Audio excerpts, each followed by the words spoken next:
नमस्कार, मैं राजीव रंजन। आतंकी हमले के 2 दिन बाद पूरे पहलगाम में सुरक्षा चाक चौबंद है। चारों ओर सन्नाटा पसरा हुआ है। एनडीटीवी इंडिया पहलगाम समेत पूरे जम्मू कश्मीर से ताजा ग्राउंड रिपोर्ट आपके लिए ला रहा है। जम्मू कश्मीर के ही पहलगाम से सीयू अरूर, गुलमर्ग से मुकेश सिंह सेंगर और श्रीनगर से नजीर मसूदी हमारे साथ हैं।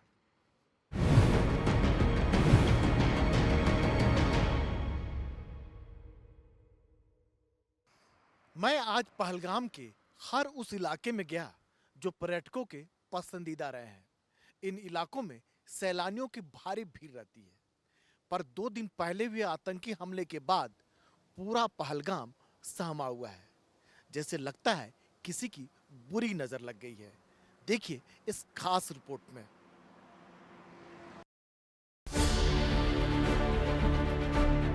पहलगाम, वैली ऑफ सेफेड, यानी बकरवालों की घाटी।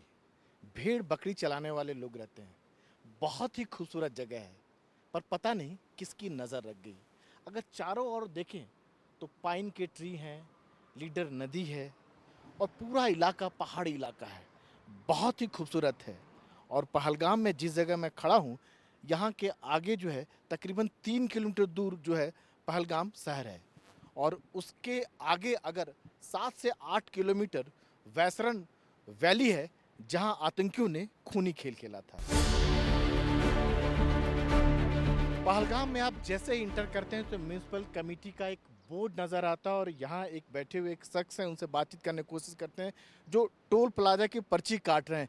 एक गाड़ी जो टूरिस्ट की गाड़ी जो अंदर जाती है, कितने की पर्ची काटते हैं आप लोग? हम सर 50 रुपए गाड़ी के काट रहे थे। 50 रुपये गाड़ी हाँ काटते सर। हैं। अच्छा, तो मंगलवार को जब अटैक हुआ था टूरिस्ट पर, उसके बाद गाड़ियों की आवाजाही पहले की तरह जारी है? नहीं सर, अभी नहीं। पूरी सड़क शमशान है, काम ही नहीं है, पूरा काम ठप हो गए। रोजी रोटी यही थी हर किसी की, हमारी ऐसी। ये सड़क देखो क्या हो रहा है। पहलगाम आने पर हमें कोई पर्यटक नहीं दिख रहे हैं। एक घोड़ा वाला दिख रहा है। और क्या नाम है आपका? हमारा नाम शौकत है। शौकत है। हाँ जी। शौकत, इसमें कोई टूरिस्ट वगैरह नहीं है, ऐसे ही आप अकेले टूरिस्ट कहाँ से होगा? टूरिस्ट बांध किया इन लोगों ने। टूरिस्ट बांध हुआ यहाँ पर। ये हुआ ये जो, तो इसी वजह से टूरिस्ट बांध हो गया। हम जाते हैं यहाँ, अमरनाथ यात्रा भी जाते हैं। अमरनाथ की यात्रा यहाँ पर टूरिस्ट होना चाहिए। ये टूरिस्ट जगह है, यहाँ पर टूरिस्ट होना चाहिए। पहले कितने पर्यटक आपको में टूरिस्ट मिलते थे? हमको तो दिन में 2-3 चक्कर लगाते थे हम। 3 चक्कर हाँ लगाते थे। आज तो। बैसरन ऊपर जाते थे, हाँ हाँ जी। हाँ? हाँ 22 सरों पर जाते थे, 2-3 चक्कर लगाते थे हम। और अब क्या हालत है? आप यही है, घोड़ा यहाँ पर रखा है, घर में बैठे हैं सब लोग। हम पहलगाम पहुंच चुके हैं। उस जगह पर जाने की कोशिश करते हैं जहां मंगलवार को आतंकियों ने बाइसरन, जो घाटी कहा जाता है, उस पर हमला किया था। देखिए पूरा पाइन का इलाका है और इसके ठीक पीछे एक बड़ा सा मैदान है। उसको लोग जो है मिनी स्विट्ज़रलैंड भी कहते हैं। बहुत खूबसूरत जगह है। और यहाँ से अगर आप जाना चाहें तो यहाँ से आप सड़क मार्ग के ज़रिए नहीं जा सकते हैं। गाड़ी आपकी नहीं जा सकती। थोड़ी देर बाद जो है, या नहीं तो आपको घोड़े पर बैठ के जाना पड़ेगा, या नहीं तो पैदल जाना पड़ेगा। हम लोग इधर जाएं? क्यों नहीं जा सकते हैं? इनसे बात करिए। तो सुरक्षा वाले मना कर रहे हैं। वो कह रहे हैं कि सुरक्षा वजहों से आप ऊपर नहीं जा सकते हैं। और आप इस जगह की अगर टोपोग्राफी को समझें तो आप अंदाज़ा लगा सकते हैं कि आतंकियों ने इस जगह को सैलानियों पर हमला करने के लिए क्यों चुना। सबसे पहली वजह है कि यहाँ गाड़ी से जाया नहीं जा सकता है। आपके घोड़े नहीं तो पैदल आपको जाना पड़ेगा। दूसरा, यहाँ मोबाइल लिंक भी आपको कनेक्टिव नहीं मिलता है, नेटवर्क की भी कमी है। और अगर कोई भी इस तरह का अगर हमला होता है तो भागने के पूरे चांसेस रहते हैं। टेररिस्ट का पूरा एरिया के टोपोग्राफी को समझे तो चुनने की वजह रही। अल्ताफ, पहलगाम में ऐसा था क्या? मेन मार्केट है यहाँ पर, अब बिल्कुल चारों तरफ सन्नाटा पर, सारी दुकानें बंद पड़ी हुई है। जी क्या करें, अपनी बदनसीबी है तो। बदनसीबी है। जी बिल्कुल। मंगलवार के पहले तो काफ़ी चहल पहल हुआ करती थी यहाँ पर। जी बिल्कुल, बहुत टूरिस्ट थे यहाँ पे। जी बहुत टूरिस्ट थे, अच्छा खासा काम था, अच्छे खासे टूरिस्ट थे यहाँ पे। बहुत अच्छा सा काम था जी। अचानक से कुछ हुआ तो परेशान है पूरे लोग। टाइम नहीं मिलता था, इतना टूरिस्ट था यहाँ पे, बहुत सारा टूरिस्ट था यहाँ पे। जब से ये घटना हुई तब से हम भी, हमारा दिल इतना भी खूबसूरत जगह है, लगता है नज़र लग गई है किसी की। अब क्या करेगा, हैं? हम भी दुखी है, हम भी दुकानदार है, उसकी वजह से हम भी दुखी है। खाली बैठे हो, लगता है जैसे कोई काम नहीं है। कोई काम नहीं है, बहुत परेशान हम भी हो गए। हम बेचारे बेगुनाहों को मार दिया गया यहाँ। देखते हैं एक गेस्ट हाउस में यहाँ का क्या हाल है, क्या टूरिस्ट हैं या नहीं है। ये आप ही का है फिजा गेस्ट हाउस? जी सर, ये मेरा ही गेस्ट हाउस है। गेस्ट हाउस है हाँ जी सर। पूरा खाली पड़ा हुआ है, बाहर भी कोई नहीं, अंदर भी कुछ नहीं, कोई नहीं है टूरिस्ट। जी सर, इसलिए है आज ये जो दरिंदा हमला इधर हुआ हमारे भाइयों पे, हमारे बहनों पे, जो हमारा यहाँ टूरिस्ट था, ये हमारे भाई है। यानी कि ये हमारे टूरिस्ट नहीं है, ये हमारे भाई है। इन पे जो ये हो गया, ये दरिंदा हमला, इस पे हमें तो बहुत दुख पहुंचा। और उसके बाद से ही टूरिस्ट यहाँ से चले गए। उसके बाद से यहाँ से टूरिस्ट हमें ने उसे बता दे दिया बाद में, जब यहाँ दुकानें बंद, हमने खुद मातम मनाया। फिर हम ही ने उन गेस्ट्स को कहा आप जाइए जी। कितने आपके यहाँ गेस्ट यहाँ ठहरे हुए थे बाहर से लोग? बाहर से यहाँ से उस टाइम रुके थे, 8 रूम रुके थे। पहलगाम की खूबसूरती में चार चांद लगाता है लीडर नदी। सही मायने में कश्मीर को जन्नत यूं ही नहीं कहा जाता है। देखिए ये पूरा इलाका कितना खूबसूरत है। जो भी लोग पर्यटक यहाँ घूमने के लिए आते हैं, सब लोग नॉर्मल डेज में यहाँ लीडर नदी के किनारे आते हैं। रिवर राफ्टिंग भी होता है, लेकिन अब सब कुछ ठप पड़ा हुआ है। होटल में कोई पर्यटक नहीं है, टैक्सी वाले के पास भी कोई टूरिस्ट नहीं है, घोड़े वाले के पास भी कोई टूरिस्ट नहीं है। लगता है किसी की नज़र लग गई है। इतना खूबसूरत जगह, इतनी खूबसूरत वादियाँ। जिन लोगों ने आतंकी हमला किया है उनको ज़रूर सज़ा मिलेगी, क्योंकि उन्होंने बेकसूर लोगों पर हमला किया। केवल टूरिस्ट पर उन्होंने हमला नहीं किया, पूरे कश्मीर पर हमला किया है, कश्मीरियत पर हमला किया है, कश्मीर की मेहमान नवाजी पर हमला किया है। सुरक्षा बल उनको सजा तो देंगे ही, किसी भी सूरत हाल में उनको बख्शा नहीं जाएगा। लेकिन उन्होंने यहाँ के जो लोग हैं, स्थानीय लोग हैं, लोकल लोग हैं, उनको भी सजा दी है। और ये ऊपर वाला ईश्वर जो है कभी उनको माफ नहीं करेगा।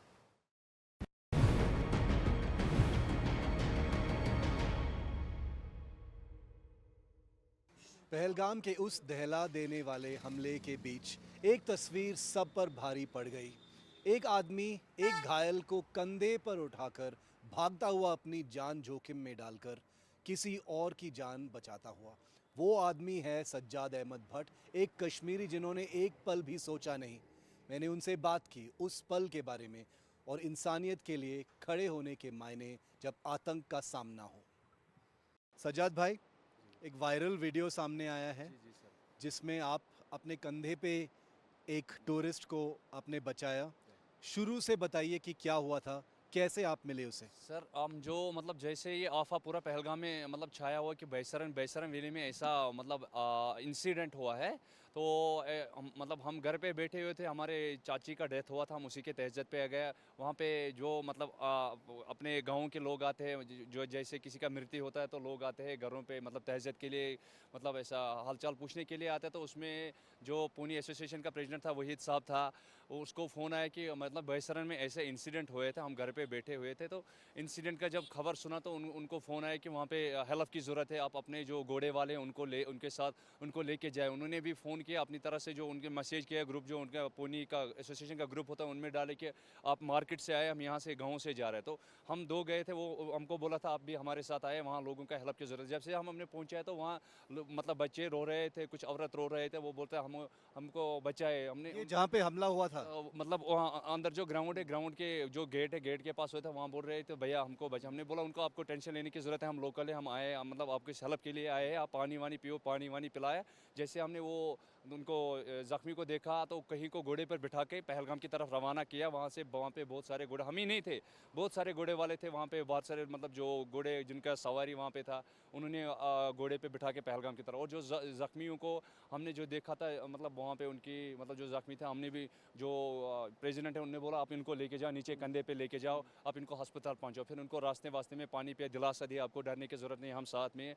बाकी फिर मतलब और भी फिर पुलिस आर्मी वार्मी आया, बस फिर उनका बुलेट वुंड गोली लगी थी उनको? सर उनका जो जैकेट है मतलब जो जैकेट में उनका खून लगा है, चेहरे पे यहाँ पे खून लगा, तो वो उनको हमने देखा नहीं ब्लड व्लड लगा है कि नहीं। वो आप जानते हैं कि वो कौन था जो आपने उठाया था? वो कौन था? मतलब बच्चा था, वो बोल रहा है कि वो जो बच्चे था उनकी माँ था, और मेरे अलावा भी जो घोड़े वाले थे उनके कंधे पे उनकी माँ था, क्योंकि मैं उनके आगे जा रहा था, वो हमारे पीछे आ रहा था। मैं ही नहीं, बहुत सारे लोग थे जिन्होंने कंधे पे लोगों के, अब किसी रास्ते में जब लोग देख रहे थे कि लोगों को हम कंधे पे उतार रहे हैं मतलब हॉस्पिटल के लिए, तो किसी ने फिर वीडियो बनाया, तो मेरा वीडियो जो वायरल हुआ था, नहीं तो मेरे अलावा और सारे लोगों ने भी हेल्प किया है सर। बिल्कुल, आप ये बोल रहे हैं सज्जाद, लेकिन वो वीडियो जो आया है सामने वो वायरल गया है इंटरनेट पे।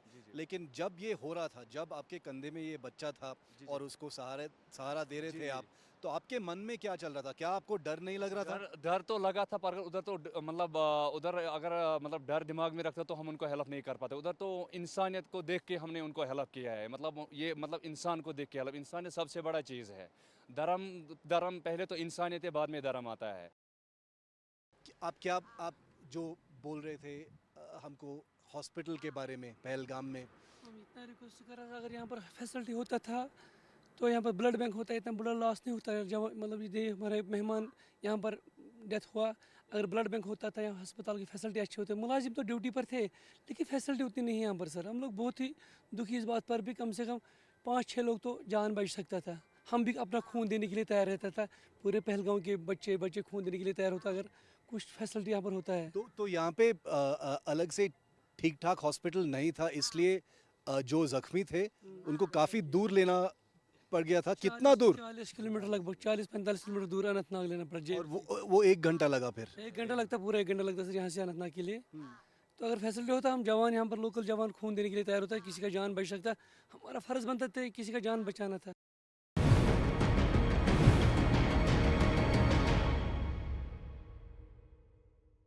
पहलगाम हमले के बाद जम्मू कश्मीर में पर्यटन स्थलों की सुरक्षा बढ़ा दी गई है। एलओसी के पास बीएसएफ ने पर्यटन स्थलों की सुरक्षा नए सिरे से लागू की है, जिसके तहत ड्रोन से निगरानी भी की जा रही है और फुट पेट्रोलिंग भी की जा रही है। इस वक्त में बीएसएफ की टुकड़ी के साथ हूं जो यहां पर पेट्रोलिंग कर रही है और बीएसएफ ने यहां पर नए तरीके से सुरक्षा बढ़ाई है। क्या कुछ इंतजाम किए हैं, इस पर हम बात करते हैं। मेरे साथ डिप्टी कमांडेंट अनुभव अत्रे जी, उनसे बात करते हैं। सर, किस तरह से सुरक्षा बढ़ाई गई है, क्या कुछ किया गया है? यहाँ पर हमने नई कैट टीम्स, 8 कैट टीम्स हैं जो हमने यहाँ पर तैनात की हैं, combat action teams, and they are ready for any emergency. कोई भी किसी तरह की इमरजेंसी होगी, वी आर रेडी। यस। अच्छा, और क्या इंतजाम किए? जिस तरह से पहलगाम में अटैक हुआ है उसके बाद खासतौर से ये इलाका जो है जो एलओसी के बिल्कुल पास है और यहाँ पर टूरिस्ट बहुत ज़्यादा आते हैं, तो नई रणनीति क्या है, नए सुरक्षा इंतजाम क्या किए जा रहे हैं? सबसे पहले हम लोग सर्विलांस के लिए डे एंड नाइट ड्रोन्स का इस्तेमाल कर रहे हैं, जैसा कि आप अपने बाईं तरफ देख भी सकते हैं। जहाँ जहाँ भी पब्लिक की एक्सेस है, जहाँ जहाँ भी पब्लिक जाती है, टूरिस्ट जहाँ जहाँ भी जाएंगे, तो हमारा ड्रोन से पहले हम उस एरिया को सैनिटाइज करते हैं। अगर हमें कोई डाउट होता है देन वी सैनिटाइज फिजिकली, जैसा कि आप अपने पीछे देख सकते हैं, एक खाली कॉटेज आपको दिख रहा होगा। जी जी, ड्रोन से इसको पूरी तरह सैनिटाइज नहीं किया जा सकता, तो हम फिजिकली इसको क्लियर करते हैं और जंगल के अंदर हम कॉम्बिंग ऑपरेशंस चलाते हैं। कश्मीर में 4 ऐसी जगह हैं जहां सबसे ज़्यादा टूरिस्ट आते हैं: पहलगाम, सोनमर्ग, गुलमर्ग और श्रीनगर। इस वक्त में हूँ गुलमर्ग में और यहाँ पर भी टूरिस्ट हैं, लेकिन जिस तरह से पहलगाम में हमला हुआ है उसके बाद टूरिस्ट की संख्या यहाँ पर भी कम हुई है। कुछ लोग मेरे साथ हैं जो यहाँ पर घूमने आए हैं, उनसे बात करते हैं यहाँ पर क्या हालात है और इस हमले के बाद उनके मन में क्या कुछ चल रहा है, इस पर भी बात करते हैं। आप लोग कहाँ से आए हैं? हम महाराष्ट्र से आए। अच्छा, कब से आप यहाँ पर हैं? 4 दिन से हम कश्मीर में। तो ये जो अटैक हुआ है उसके पहले ही आप आ गए थे यहाँ पे? नहीं, हम अटैक के दिन आए। जिस दिन अटैक हुआ है उस दिन ही आए। तो उस दिन आप कहाँ थे? उस दिन हम मुगल बोर्ड पे थे। हाँ। तो अटैक होने के बाद क्या आपके मन में डर आया कि भाई अब तो यहाँ पर इतने लोग मारे गए हैं और हम सुरक्षित नहीं है? डर तो था, लेकिन बल्कि जब से एंट्री किया वैसा कुछ लगा नहीं, वैसा कुछ लगा नहीं। अच्छा। हाँ, और बहुत सेफ्टी है इधर जो। हाँ, तो जगह जगह पे सेफ्टी है। क्या घर वालों के फोन आ रहे हैं कि भाई वापस आ जाओ? हाँ, घर वाले के रूम से तो फोन आ रहे, घर से। अच्छा। हाँ, वो लोग भी पूछताछ कर रहे क्या है, क्या चल रहा है, लेकिन इधर बढ़िया है, सब सेफ्टी के साथ है, हर जगह पे सेफ्टी दी गई है। टूरिस्ट पे जो अटैक हुआ है उसको आप लोग किस तरह से देख रहे हैं, और क्या टूरिस्ट कम हुए हैं आना उसके बाद, या संख्या कम हो रही है? हाँ, संख्या कम हो रही है। इसमें ये तो होना ही था, मतलब जब इंसानियत पे ये अटैक होता है कहीं पर भी तो डेफिनेटली ओबियसली डर तो लग रहा है, मगर इसमें जो गवर्नमेंट के स्टेप हैं, जो उधर बाइसरन है, उधर सिक्योरिटी लैब्स है, मैं इतना कहूँगा, क्योंकि हम इधर डे टू डे काम कर रहे हैं, हमको पता है बाइसरन में क्या प्रॉब्लम है। बाइसरन में अगर जैसे इधर सिक्योरिटी ऐसे भी है, अगर वैसे बाइसरन में होती ये मसला ही नहीं हो जाता। सुरक्षा कम थी वहाँ? सुरक्षा कम थी 100%। और पूरे पहलगाम में अच्छी सिक्योरिटी है, वो प्रॉब्लम नहीं है। जहाँ पर टूरिस्ट आते जाते हैं जैसे ABC है, वहाँ पे भी आपको सिक्योरिटी नहीं मिलेगी।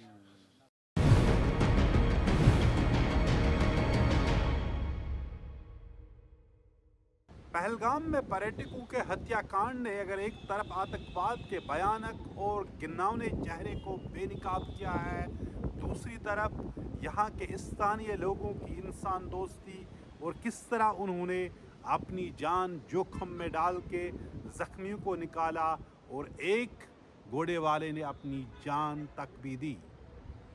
सैयद आदिल हुसैन ने यात्रियों को बचाते हुए और आतंकियों से लड़ते हुए गोलियां खाई और अपनी जान दी, और दूसरे घोड़े वालों ने जख्मियों को अपने कंधों पे लेकर अस्पताल पहुंचाने में मदद की।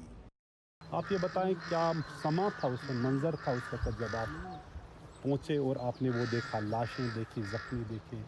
जो ही मुझे कॉल आई तो 2:35 पे मुझे कॉल आई। उसके बाद में मैंने जब कांटेक्ट करने की कोशिश की है तो मुझे किसी से कांटेक्ट रिस्पॉन्ड नहीं मिला है, क्योंकि कोई कॉल नहीं उठा रहा था। तो मुझे ऐसे जो पहलगाम भी कांटेक्ट में था वो लॉन्ग रास्ते से आ रहा था, मैं बैग की तरफ से गया, वो शॉर्टकट रास्ता है, गंजबल की तरफ से मैं गया हूँ। जो ही मैं वहाँ पहुँचा 3:10 में वहाँ पहुँचा, मेरा भाई पीछे था, सजाद अहमद जिसका नाम है, जिसकी कंधी पे आपने जख्मी को देखा है। जो ही वहाँ मैं पहुँचा तो वहाँ क़यामत जैसा मंजर था, क्योंकि लाशें गिरी हुई थी, ज़ख्मियों की हालत बुरी थी।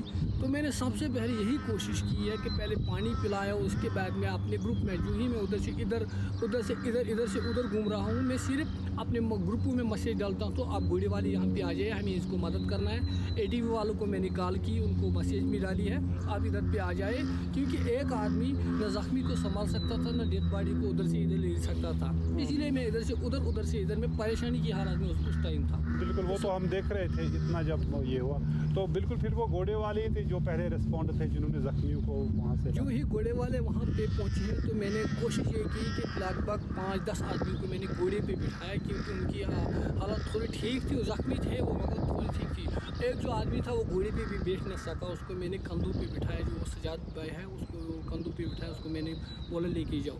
दूसरा जो वो कंधे पे भी बैठ न सका, उसको हमने चारपाई पे बिठा के 4 आदमी ने नीचे लाया है।